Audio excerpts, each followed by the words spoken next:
Se tinha uma série de terror que ninguém tava pedindo pra voltar, era Premonição, a franquia que fez muito sucesso quando estreou nos anos 2000, mas que depois desapareceu após 5 capítulos que fizeram a gente se cansar um pouco de terem se acomodado numa fórmula repetitiva que trouxe filmes que variavam muito de qualidade.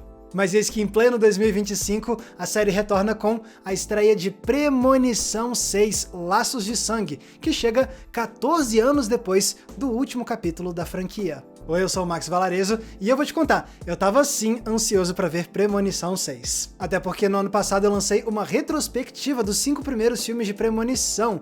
Por quê? Porque até o ano passado eu nunca tinha visto um filme dessa série. E sim, isso me dá vergonha de admitir. E por ser um ponto cego no meu acervo de terror, eu decidi maratonar os 5 filmes no ano passado, e aí eu percebi que essa é uma franquia falha, mas que também é mesmo um capítulo importante na história do terror de Hollywood. E como vocês gostaram bastante desse vídeo do ano passado, nada mais justo do que eu retomar essa conversa aqui com vocês, trazendo a minha opinião sobre Premonição 6 Laços de Sangue. E aí, será que esse novo filme retoma os dias de glória de Premonição? Ou será que ele só frustra a gente como os piores capítulos dessa franquia fizeram tantos anos atrás? É isso que a gente vai debater hoje nessa crítica aqui, que vai ter spoilers de Premonição 6. Então, estejam avisados, beleza? Então, vamos lá! Em Premonição 6, a gente conhece Stephanie, uma moça que tem tido o mesmo pesadelo recorrente sobre uma catástrofe terrível que teria acontecido décadas antes com a avó dela. Só que a Stephanie não conhece essa avó, então ela decide se juntar à família para reencontrar a avó e tentar descobrir o que tá por trás dessa visão aterradora que ela tem todas as noites. E é aí que a morte vai começar a perseguir a Stephanie e os seus familiares numa sequência de acidentes horrendos. Premonição 6 conta com a direção de Zach Lipovsky e Adam B. Stein. Essa é uma dupla de currículo curioso, porque por um lado, o Lipovsky fez sim alguns filmes de terror antes, como O Duende, As Origens e Dead Rising Watchtower. Mas os dois juntos passaram os últimos anos fazendo produções para televisão que são para a família toda, como o filme live action de Kim Possible, ou então títulos de franquias como A Rocha Encantada e Ultravioleta. Então é curioso que eles que fizeram programas família agora estão aqui nesse filme de terror que é sim só para maior de 18 anos. Já o roteiro é assinado por duas pessoas que têm sim muita experiência escrevendo terror. O Guy Busick, que fez Pânico 5 e 6, Abigail e Casamento Sangrento, e a Laurie Evans Taylor, que fez A Porta do Porão e O Nascimento do Mal. Pois bem, juntos essa equipe toda cria um novo Premonição que traz de volta vários dos elementos que ajudaram a fazer essa série ficar tão popular nos anos 2000. Uma tradição que retorna aqui é aquela de trazer um elenco principal formado por atores que são muito pouco conhecidos do público. Outra tradição que não podia faltar é a de abrir o filme com um grande desastre enorme e que mata várias pessoas de jeitos muito assustadores e chocantes. Que, como eu comentei no meu vídeo passado, se tornou um dos fatores para diferenciar essa série de outros filmes de terror produzidos em Hollywood, que é aquela lógica de misturar o terror com filmes de desastre e cenas grandiosas de filmes de ação. E como sempre a gente vai ver que aqueles que escaparam desse desastre de abertura vão ser perseguidos pela morte um a um. E isso vai criar todo um jogo que prende a nossa atenção, porque a gente vai ver os personagens tentando entender as regras dessa perseguição da morte e se tem algum jeito de sobreviver. E isso tudo com aquela fina camada de senso de humor que tinha nos filmes anteriores. Isso tá aqui também, porque Premonição gostava de fazer a gente dar umas risadas em meio à desgraça alheia. E isso tá de volta aqui, seja com alguns diálogos entre os personagens que traziam um certo respiro entre momentos de grande tensão, ou até mesmo com algumas mortes, né? Na cena de abertura a gente vê que tem um menininho insuportável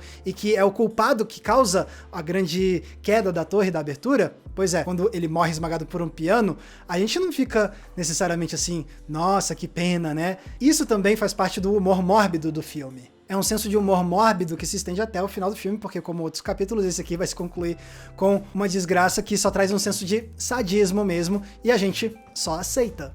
Mas sim, vamos falar aqui das mortes desse filme, porque esse é sempre o ponto alto desse espetáculo. No geral, eu sinto que esse filme conseguiu sim criar algumas das cenas de terror e de morte e de suspense mais impactantes dessa franquia. A tragédia de abertura desse filme aqui, pra mim, já é uma das minhas favoritas. Ela traz muito bem aquela escala grandiosa de filme de tragédia, especialmente com o fato de ser um lugar muito alto, com a fragilidade do chão de vidro, com todos os problemas que podem surgir nesse restaurante nas alturas. E são várias mortes muito criativas aqui, com piano esmagando pessoas, com gente caindo e batendo a cabeça, com pessoas sendo queimadas vivas. Eles conseguem realmente encontrar uma variedade de terror muito grande dentro desse mesmo cenário. Mas ao mesmo tempo é uma cena que cria um senso de intimidade e de encanto que a gente não costuma ver nas cenas de abertura de Premonição. Até porque aqui tá sendo contada uma história bonita de amor e de companheirismo. Você tem a subtrama da mãe com o filho pequeno e esse garoto ali encantado com aquele lugar. Você tem uma cena musical bem coreografada e filmada para fazer a gente sentir o calor daquele momento das pessoas dançando. Esse tipo de calor humano não era algo que a gente via necessariamente nas outras aberturas, mas que funciona aqui porque só aumenta o senso de desespero, porque a gente fica pensando, tá indo tudo tão bem, por que que agora tem que tudo ruir, literalmente? E aí quando tudo de fato desaba, você tem uma sequência impressionante de desgraça. E no restante do filme, a maioria das mortes são sim, muito impressionantes e bem perturbadoras. Tem uma ou outra morte que desaponta um pouco por parecer artificial demais, porque a gente nota claramente o uso dos efeitos digitais. Um grande exemplo disso é a prima da protagonista, quando ela cai no compressor de lixo e aí a gente vê aquele negócio esmagando a cabeça dela, né?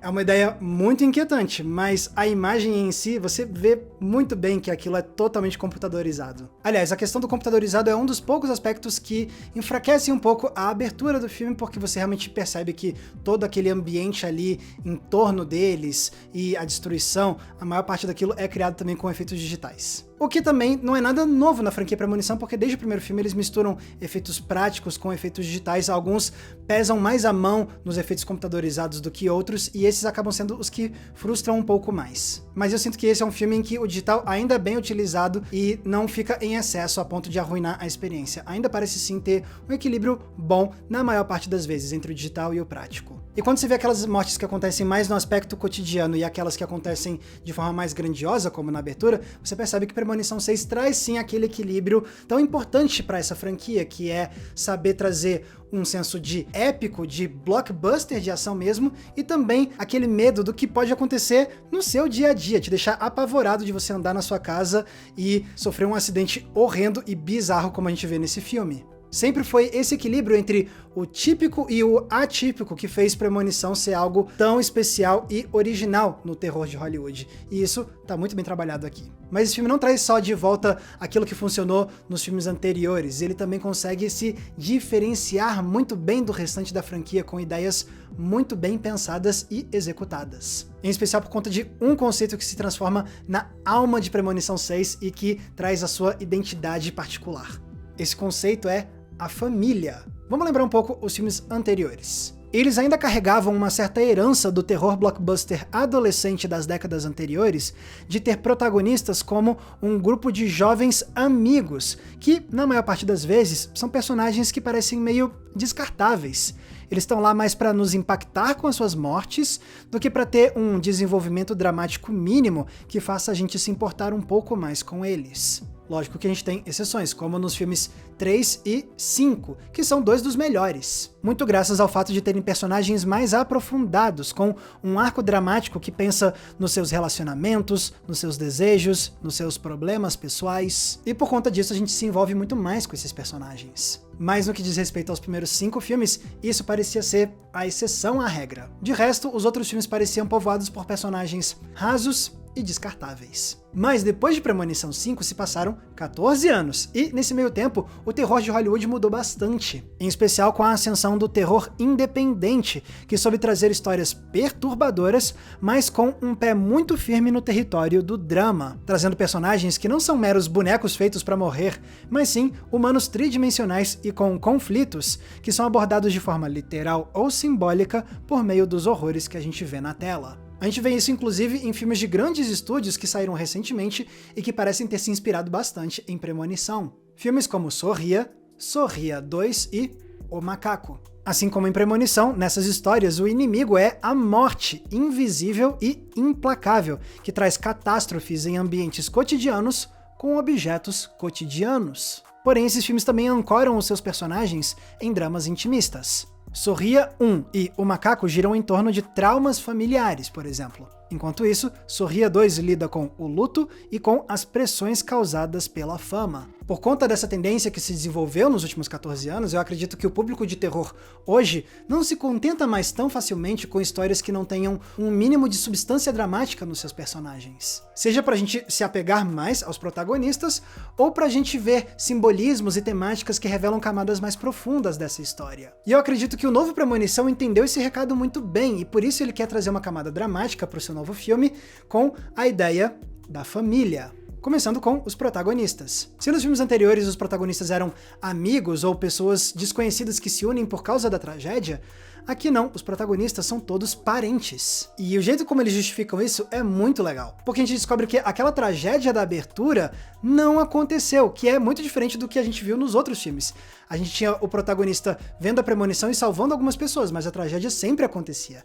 Aqui não. A pessoa prevê a tragédia e salva todo mundo. Então agora a morte quer não só caçar as pessoas que sobreviveram, mas também todos os seus descendentes que vieram nas décadas seguintes. Porque esses descendentes não deveriam ter existido. É uma mudança bem de leve, mas muito inteligente na fórmula de premonição e que justifica de maneira perfeita o foco na história ser sobre uma família. E isso acaba trazendo outras forças para Premonição 6. Uma delas é a criação de boas subtramas para todo mundo. Você tem a protagonista tentando se reconciliar com a família, o irmão tendo dificuldade em expressar o quanto sente falta da protagonista, a mãe deles tentando se redimir por ter ido embora quando os filhos eram crianças, o pai tendo que lidar com o retorno da mulher que magoou ele tantos anos atrás, o tio tentando manter a família unida, a tia que guarda segredos de família há muitos anos, e tem os 3 primos também. Um tem que lidar com o luto da perda do pai, o outro se deixa ser mais vulnerável, a prima equilibrando a mágoa e a admiração que ela sente pela protagonista. Todos são conflitos muito genuínos e que se interconectam de um jeito que um drama influencia no outro. Eles se amarram numa rede de mágoas e de amor, e isso tudo vai ser arruinado pela morte, de um jeito que é muito trágico e poético ao mesmo tempo. E a principal consequência disso é que a gente acaba se importando com todo mundo. A gente se apega a todos eles e isso causa uma experiência diferente pra gente quando chegam as mortes. Nos filmes anteriores você tinha tantos personagens que eram só irritantes ou sem graça que quando eles morriam você ou não se importava ou até ficava um pouco aliviado deles sair do filme. Mas aqui é diferente, quando iam chegando as mortes você ficava pensando, ah não acredito que vou matar esse personagem. Ah não, esse aqui também. Ou seja, eu ficava sofrendo por antecipação por essas mortes, que é algo que raramente acontecia comigo vendo os outros filmes de premonição. É uma proximidade que a gente desenvolve, inclusive por conta das boas performances desse elenco, porque vale lembrar, nos outros filmes de premonição, muitas vezes a gente tinha atuações sofríveis. Mas aqui não, aqui todo mundo atua minimamente bem, e isso só ajuda a gente a se apegar ainda mais a esses personagens. E quando a gente dá alguns passos para trás, a gente percebe também que Premonição 6 usa a ideia da família de outra forma muito inteligente, que é para refletir sobre a própria família Premonição. Premonição 6 é um filme que reflete muito sobre a relação dele com os antepassados dele dentro de Premonição, de um jeito que reflete a jornada da protagonista. Porque chega um ponto em que a Stephanie precisa decidir se ela vai continuar vivendo a vida normalmente, como ela queria, ou se ela vai ser forçada a viver do mesmo jeito que a mãe dela viveu e como a avó dela viveu antes, ou seja, com aquele medo constante de que a morte está chegando. E da mesma forma, esse filme precisa decidir como ele vai forjar sua própria identidade na sombra daqueles que vieram antes. O que vai lhe repetir e o que vai lhe fazer de diferente. E uma das respostas que o filme encontra é: eu vou usar o legado dos filmes anteriores para subverter as expectativas do meu público. Porque Premonição 6 trata o nosso conhecimento prévio sobre os capítulos anteriores como se fossem as nossas premonições sobre o que a gente acha que vai acontecer nesse novo capítulo. E aí ele vai e subverte essas expectativas. Vamos relembrar a cena de abertura. Eu já comentei que ela quebra o protocolo ao mostrar que todo mundo sobreviveu ao acidente em vez de somente um punhado de pessoas. Só que tem outra quebra de protocolo, porque o que a gente espera? Que vai acabar a premonição e a gente vai acompanhar a pessoa que teve aquela visão. Mas não, aqui a premonição acaba e a gente é levado para outra personagem décadas depois, então eu fiquei tipo, meio até desorientado. Pera, o que aconteceu aqui? O filme também se diverte enganando a gente em outras cenas. Eu penso, por exemplo, no momento em que o Eric tá sozinho lá na loja de tatuagem e a gente tem certeza que quando o piercing dele fica preso na corrente que tá lá no ventilador, que pronto, agora é o fim dele. Mas depois a gente vê que não, ele não morreu nesse momento. E logo depois eles fazem a mesma coisa com o mesmo personagem, mas agora brincando com as nossas expectativas criadas pela linguagem cinematográfica. Porque você vê o Eric se movimentando na calçada, mas indo em direção à rua enquanto ele tá distraído conversando, e você já viu outro filme de premonição trazendo essa mesma ideia antes. E tem a mesma progressão de enquadramentos, começando com um plano mais fechado nele, aí ele vai pra rua e aí corta pra um plano que mostra o corpo inteiro dele, e aí o que você espera? Instintivamente você acha que ele vai ser atropelado. E eles brincam com isso, porque eles vão mostrar que tá vindo um caminhão mesmo. Mas é uma brincadeirinha, porque ele só passa por trás e dá um susto no Eric. Quando eu vi isso, eu dei uma risada muito genuína, porque eu olhei assim, ok, vocês me pegaram, vocês sabem o que estão fazendo. Porque você vê que eles pensam até mesmo o uso tradicional da linguagem cinematográfica nessa franquia pra brincar com as nossas premonições do que vai acontecer. E depois eles surpreendem a gente trazendo um tipo de encenação que não é tão tradicional nessa franquia. O melhor exemplo disso é a morte da prima. Na morte dela, eles usam um tipo de plano que eu não lembro de ter visto nessa série antes. Porque a gente tem a protagonista meio que aqui no quadro, em primeiro plano, e lá atrás, no fundo da cena, a prima dela tá se afastando, já meio desfocada, mas o enquadramento ali do fundo permite que a gente veja todo o cenário, e aí a gente percebe que vem a bola que bate em tal lugar, que faz ela tropeçar e cair dentro da lixeira, e ser levada pra dentro do caminhão que vai compactar esse lixo. Trazer isso tudo de uma só vez, sem cortes, no segundo plano do quadro, e com clareza, putz, coordenar isso tudo de uma só vez pra criar uma morte é de uma enorme elegância. E de novo, é uma lógica de encenação que não é tão característica de premonição e que cria uma cena muito original dentro dessa série. Tá vendo então como o filme pega nosso senso de premonição e quebra essa expectativa? Porque ele quer reforçar a ideia de que a morte é imprevisível, especialmente quando a gente acha que já sabe o que vai acontecer, quando a gente se sente seguros, confortáveis, fortes frente à morte. Que é inclusive o que vai trazer a tragédia final para os dois irmãos, quando eles sentem que venceram a morte, e aí vai falar, venceu não. E ao mesmo tempo que Premonição 6 vai na contramão de algumas ideias clássicas dessa série, ele também sabe homenagear, honrar algumas das tradições dessa franquia. E ele faz isso de um jeito discreto, com detalhes que vão agradar os fãs com um olhar mais atento. Por exemplo, na cena de abertura tem um detalhe que eu adorei. Você vê o menino jogar a moeda, né? Aí a câmera corta e a gente vê a moeda se aproximar da gente e depois se afastar. Isso pra mim parece uma homenagem à Premonição 4, que foi o filme que quis surfar na onda dos filmes 3D depois de Avatar do James Cameron. Porque esse filme tava o tempo todo colocando coisas em direção à tela, né, pra fazer o público se espantar com os óculos 3D. Só que ele traz isso num novo filme em que não tem o 3D, mas ele replica a lógica da construção de plano e de movimentação de objeto. Eu achei incrível. Em outro momento tem uma homenagem mais evidente porque passa um caminhão com troncos, que é o que causa o desastre de abertura em Premonição 2. Tem outro momento com uma homenagem muito legal ao quinto Premonição, que é na cena da máquina de ressonância magnética. Porque o Eric fica preso no buraco e aí vem umas barras de ferro que atravessam ele, né? Atravessam a barriga dele. Só que o que ele tem na barriga dele? Uma tatuagem de uma caveira enorme. Então a câmera corta para mostrar essa tatuagem de frente e os ferros atravessando a caveira vindo na sua direção, né? E isso é uma recriação do pôster de Premonição 5, que mostra exatamente essa imagem. Então é muito legal ver que o filme baseia muito das suas homenagens aos anteriores nesses easter eggs, e não se baseando naquela ideia de trazer um fanservice pesado, tipo, trazendo de volta vários dos personagens e atores dos filmes anteriores para apelar para aquele senso de nostalgia. Isso seria típico de uma continuação de franquia clássica e popular do passado. Não, em vez de trazer um fanservice assim, agressivo, para apelar de forma excessiva à nostalgia, não, eles trazem um pequeno fanservice, que é com a figura do personagem do Tony Todd. Ele é o único personagem que retorna dos filmes anteriores, e de um jeito que não parece forçado de jeito nenhum, porque ele era o único personagem recorrente da franquia, e ele sempre aparecia de um jeito misterioso. Ele surgia na tela, criava um momento um pouco esquisito e engraçado, explicava algumas regras e depois desaparecia. E a gente nunca sabia muito bem qual era desse cara. Pois aqui esse personagem retorna e pela primeira vez ganha um passado. A gente entende a origem do personagem, com o fato dele ter sido um dos sobreviventes na abertura. Isso poderia ter tirado parte do encanto do personagem, porque se ele era legal nos filmes anteriores, era também porque a gente não sabia praticamente nada sobre ele. Mas aqui eles fizeram de um jeito legal porque esse passado só fez ele parecer mais humano e não parecer uma enorme explicação sobre a mitologia desse universo. Não, é mais pra gente desenvolver mais proximidade ainda com o Bloodworth.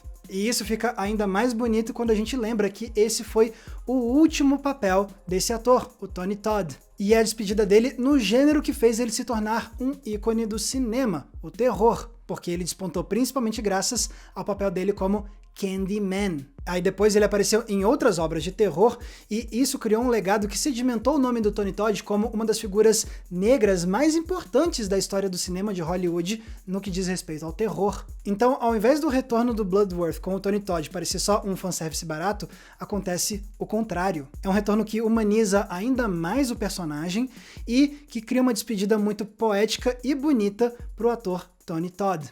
Percebe então como foram vários os benefícios desse filme ter se focado na ideia da família. Isso trouxe dramas que ainda não tinham sido explorados nessa franquia e criou personagens mais memoráveis, permitiu que o filme refletisse sobre a herança de Premonição para surpreender a gente e também fazer boas homenagens, e ainda por cima criou uma homenagem póstuma muito merecida e digna de um ator que marcou a história do terror nos Estados Unidos.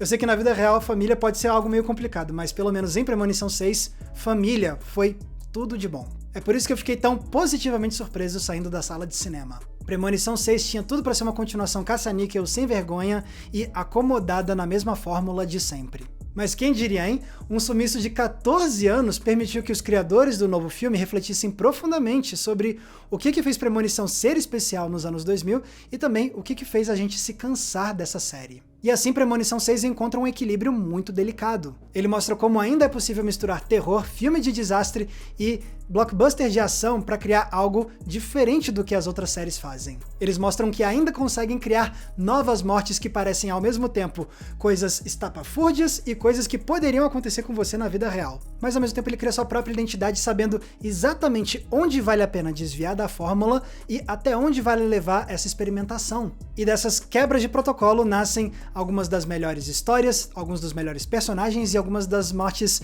mais divertidas dessa franquia.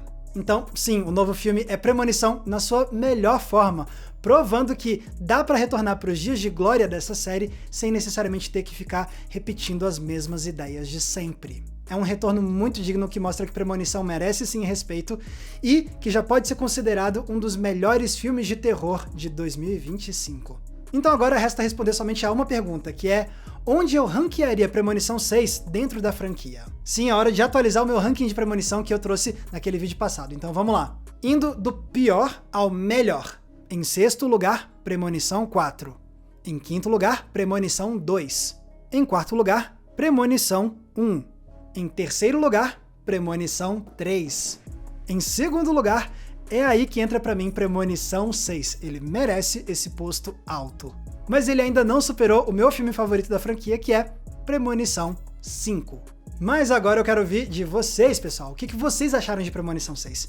Concordam comigo? Discordam? E onde vocês ranqueariam o sexto filme dentro da franquia? Escrevam aqui embaixo nos comentários que eu vou adorar ler o que vocês têm a dizer. E pessoal, lembrando, se vocês querem ajudar a manter o Entre Planos no ar, vocês têm algumas opções. A primeira delas é o botão de valeu demais que tá aqui embaixo, porque ele é tipo uma gorjeta que você deixa pra gente nesse vídeo aqui. Mas se quiser ajudar com um valor mensal, você pode entrar na nossa comunidade de apoiadores do Entre Planos no Apoia-se. E aí você ganha acesso a conteúdos e eventos exclusivos. Tem recomendação de filme toda semana no inbox do seu e-mail, tem grupo fechado, lives exclusivas e também o nosso Cineclube Entre Planos pra gente debater um filme por mês juntos via videoconferência. Para ter acesso a isso tudo e fazer parte dessa comunidade, é só clicar no link aqui embaixo na descrição. Lembrando também que se quiserem me acompanhar nas redes sociais é muito fácil, basta me procurarem usando os nomes que estão aparecendo aqui embaixo de mim. Mais uma vez, muito obrigado pela audiência, um abraço e até a próxima sessão.